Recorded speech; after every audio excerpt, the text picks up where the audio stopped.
అలా నేను సిఎస్ రావు.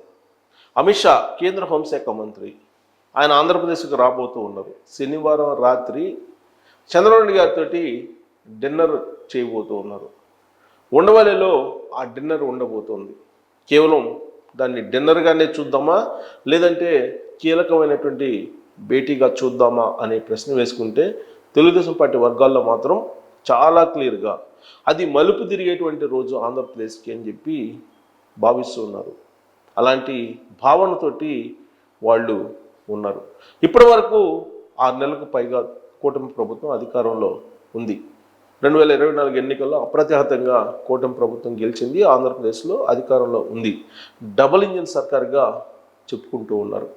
ఆంధ్రప్రదేశ్లో జరిగినటువంటి సంఘటనలు అన్నీ కూడా కూటమికి చెందినవే. కేవలం తెలుగుదేశం పార్టీకో లేదంటే ఆంధ్రప్రదేశ్ ముఖ్యమంత్రి చంద్రబాబు నాయుడు గారికో సంబంధించినటువంటి ఘటనలు కాదు. ఆ రాష్ట్రంలో జరిగినటువంటి ఘటనలు అన్నీ కూడా కూటమి ప్రభుత్వానికి సంబంధించినవే. పైగా అక్కడ అభివృద్ధి జరిగినా జరగకపోయినా అది కూటమి ప్రభుత్వం మీదనే ప్రభావం పడుతుంది. చంద్రబాబు నాయుడు గారు ఎప్పుడో చెప్పారు, ఆ భూతం ఉన్నంత వరకు ఆంధ్రప్రదేశ్లో పెట్టుబడులు రావడం అనేది చాలా కష్టం, ఆ భూతాన్ని తరిమేయాలి అని చెప్పి ఆయన చెప్పడం జరిగింది.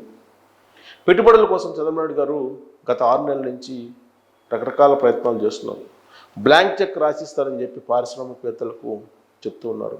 అయినప్పటికీ ఆయన ఏదైతే లక్ష్యం పెట్టుకున్నారో ఆ లక్ష్యం దిశగా అడుగులు వేయడానికి ఉత్సాహంగా పారిశ్రామికవేత్తలు ముందుకు రాలేకపోతున్నారు. దానికి కారణం ఏంటంటే మళ్ళీ జగన్మోహన్ రెడ్డి గారు ఒకవేళ వస్తారేమో, వస్తే రాబోయేటువంటి రోజుల్లో పరిస్థితి ఏంటి, ఇప్పుడు పెట్టుబడులు పెడితే అనేటువంటి ఒక అనుమానం అయితే వాళ్ళని వెంటాడుతూ ఉంది. అందుకే దానికి క్లారిటీ తీసుకొచ్చేటువంటి ప్రయత్నం షా అలాగే చంద్రబాబు గారు ఇద్దరు డిన్నర్ వేదికగా చేసుకొని ఇవ్వబోతున్నారు అనేది ఒక చర్చ అయితే జరుగుతుంది. అంతేకాదు ఈ మధ్యకాలంలో జగన్మోహన్ రెడ్డి గారు మాట్లాడినా, విజయసాయిరెడ్డి గారు మాట్లాడినా, లేదా వైఎస్ఆర్ కాంగ్రెస్ పార్టీలో ఉండేటువంటి కొంతమంది మాజీ మంత్రులు మాట్లాడినా బెదిరించేటువంటి దూరంలో ఉన్నాయి. యంత్రాంగాన్ని, ఐఏఎస్ని ఐపీఎస్ని బెదిరిస్తూ ఉన్నారు. సప్త సముద్రాల అవతల ఉన్నా కానీ తీసుకొచ్చి శిక్షిస్తానని చెప్పి ఒక ఐపీఎస్ గురించి జగన్మోహన్ రెడ్డి గారు చేసినటువంటి వ్యాఖ్య. తిరుపతిలో ఇటీవల బదిలీ అయినటువంటి సుబ్బారాయుడు గురించి ప్రత్యేకించి ఆయన పేరు కూడా పెట్టి జగన్మోహన్ రెడ్డి గారు ఇచ్చినటువంటి వార్నింగ్, సప్త సముద్రాల అవతలున్నా తీసుకొస్తాను, తెలంగాణ క్యాడర్ కదా కాబట్టి తెలంగాణకి వెళ్ళిపోదామని చెప్పి అనుకుంటున్నామేమో, కానీ మళ్ళీ మేము అధికారంలోకి వస్తాం, మేము మళ్ళీ తీసుకొచ్చి శిక్షిస్తామని చెప్పి ఆయన చెప్తున్నారు. ఇంకా విజయసాయిరెడ్డి గారు అయితే నేరుగా చంద్రబాబు నాయుడు గారు బతికి ఉంటే మళ్ళీ మేము అధికారంలోకి వస్తున్నాం, అరెస్ట్ చేస్తాం ఆయన్ని అని చెప్పి ఆయన చెప్పారు. అంటే చంద్రబాబు నాయుడు గారు బతికి ఉంటే అని అంటే బతకనివ్వరా ఆయన్ని అనేటువంటి సందేహం కూడా కలిగింది తెలుగుదేశం పార్టీ క్యాడర్లో కూడా. ఇక మాజీ మంత్రి కాకాని గోవర్ధన్ రెడ్డి ఆయనైతే ఏకంగా సిఐల్ని ఎస్ఐల్ని బట్టలు ఊడదీసి నిలబెడతానని చెప్పి ఆయన వార్నింగ్ ఇచ్చినటువంటి పరిస్థితిని మనం చూసాం. అలాగే ఇటీవల కడపలో టూర్కి వెళ్ళినటువంటి సందర్భంగా జగన్మోహన్ రెడ్డి గారు అక్కడ ఉన్నటువంటి డిఎస్పీని పిలిచి మరీ వార్నింగ్ ఇచ్చినటువంటి సిచ్యువేషన్ కలకలం రేపుతూ ఉంది. ఇలాంటి వార్నింగ్లు ఎన్నో ఉన్నాయి. ఈ మధ్యకాలంలో పోలీసులకి ప్రత్యేకించి ఎక్కువగా వార్నింగ్లు ఇస్తూ ఉన్నారు.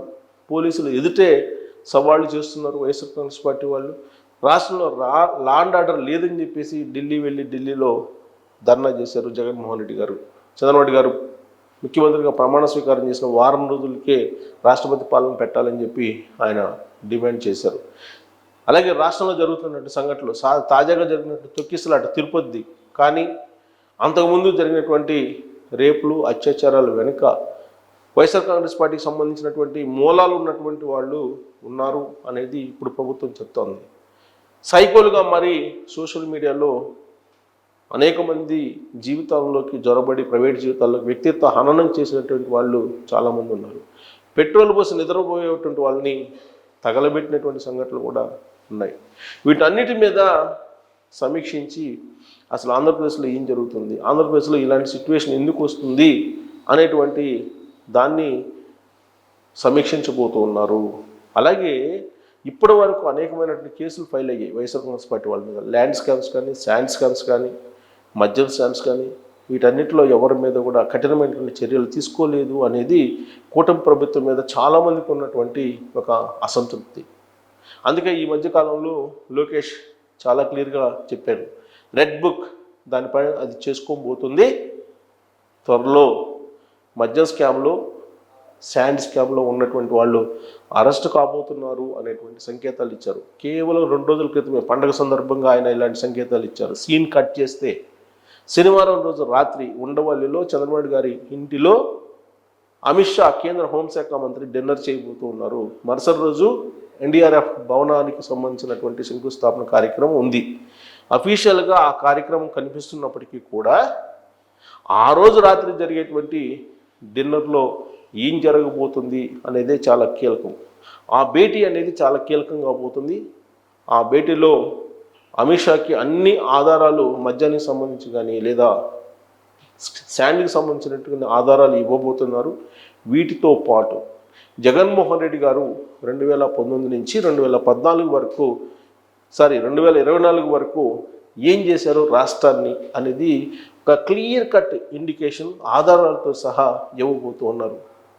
అదంతా సమీక్షించిన తర్వాత మరి కేంద్ర హోంశాఖ మంత్రి అమిత్ షా గారు జగన్మోహన్ రెడ్డి బెయిల్ విషయంలో కొంత దూకుడుగా వెళ్ళేటువంటి అవకాశం ఉందా, ఆ బెయిల్ రద్దు అయితే కనుక ఆయన జైల్లోకి వెళ్ళే అవకాశం ఉంది. జగన్మోహన్ రెడ్డి గారు దాదాపు 12 ఏళ్ల నుంచి ఆ బెయిల్ ఉంది. ఇది న్యాయశాస్త్రానికి ఒక పెద్ద సవాలుగా మారింది. దేశవ్యాప్తంగా కూడా దీని గురించి చర్చించుకుంటున్నారు. ప్రపంచంలో ఉండేటువంటి తెలుగు వాళ్ళందరూ కూడా జగన్మోహన్ రెడ్డి గారి గురించే చర్చించుకుంటున్నారు. తాజాగా అమెరికా కోర్టులే జగన్మోహన్ రెడ్డి గారు లంచాలు తీసుకున్నారు సెకీ ఒప్పందాలు అనేటువంటిది కూడా బయటకు వచ్చింది. ఇలాంటి పరిస్థితుల్లో ఆయన బెయిల్ రద్దు చేసి జైలుకి పంపించేదానికి ఆ రోజు రాత్రి జరిగేటువంటి డిన్నర్ కార్యక్రమం కీలకం కాబోతుందా అని అంటే అవునని చెప్పి తెలుగుదేశం పార్టీకి సంబంధించినటువంటి క్యాడర్ కొంతమంది చాలా సీరియస్గా చర్చించుకుంటున్నారు.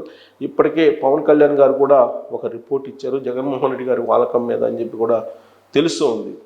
సో అధికారుల్ని ఈ మధ్యకాలంలో ఒక ఎంపీడీఓని కొట్టారు వైఎస్ఆర్ కాంగ్రెస్ పార్టీ నేత. ఇలాంటి పరిస్థితి రాష్ట్రంలో ఉందని చెప్పి పవన్ కళ్యాణ్ గారు ఆల్రెడీ కేంద్ర హోంశాఖ మంత్రికి తెలియజేయడం జరిగింది. ఎంత పరిశీలించిన తర్వాత, సమీక్షించిన తర్వాత జగన్మోహన్ రెడ్డి గారి మీద కనుక సీరియస్ యాక్షన్ తీసుకోవాలని చెప్పి కేంద్ర ప్రభుత్వం భావిస్తే ఆయన జైలుకు వెళ్ళేటువంటి అవకాశాలు ఉన్నాయి అనేది ఇప్పుడు తాజాగా ఆంధ్రప్రదేశ్ పొలిటికల్ సర్కిల్స్లో సీరియస్గా జరుగుతున్నటువంటి చర్చ. మరి ఆ రోజు జరిగేటువంటి డిన్నర్లో మరి జగన్మోహన్ రెడ్డి గారిని అరెస్ట్ చేసేలాగా నిర్ణయాలు ఉంటాయా, కేవలం ఆ డిన్నరు సాదాసీదా డిన్నర్ అనుకోవాలా అనే దాని మీద కామెంట్ రూపంలో మీ అభిప్రాయాన్ని తెలియజేయచ్చు. Thank you very much.